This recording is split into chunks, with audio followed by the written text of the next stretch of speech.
સુરતમાં એક યુવક પાસેથી 13,000 USDT ટ્રાન્સફર કરાવી રૂપિયા નહીં આપી 11,54,000થી વધુની છેતરપિંડી કરનારા 3 આરોપીઓને સુરત સાયબર ક્રાઇમે ઝડપી પાડ્યા છે. પોલીસે ત્રણેયની ધરપકડ કરી વધુ તપાસ હાથ ધરી છે.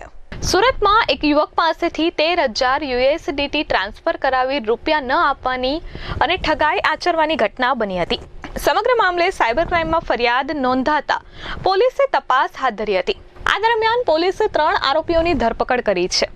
જયદીપ નામના અજાણ્યા ઈસમનો ફોન ફરિયાદી યુવક પર આવ્યો હતો અને ફોન પર 13,000 USDT ખરીદવાની વાતચીત થઈ હતી, જેમના રૂપિયા જયદીપના મિત્રને ત્યાંથી લેવા માટે કહ્યું હતું. જયદીપે ફરિયાદીને વિશ્વાસમાં લઈ લીધા હતા.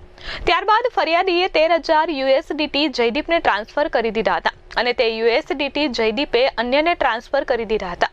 જયદીપના મિત્રએ પણ રૂપિયા આપવાની ના કહી દીધી હતી, જેથી ફરિયાદી સાથે છેતરપિંડી થઈ હોવાનું માલુમ પડતા તેને સાયબર ક્રાઇમ પોલીસ મથકમાં ફરિયાદ નોંધાવી હતી. પોલીસે ફરિયાદ નોંધી આરોપી જય સુભાષ નિમાવત, કાર્તિક હિંમત લુણાગરિયા અને ચિરાગ હિંમત લુણાગરિયાની ધરપકડ કરી કાયદેસરની કાર્યવાહી હાથ ધરી છે.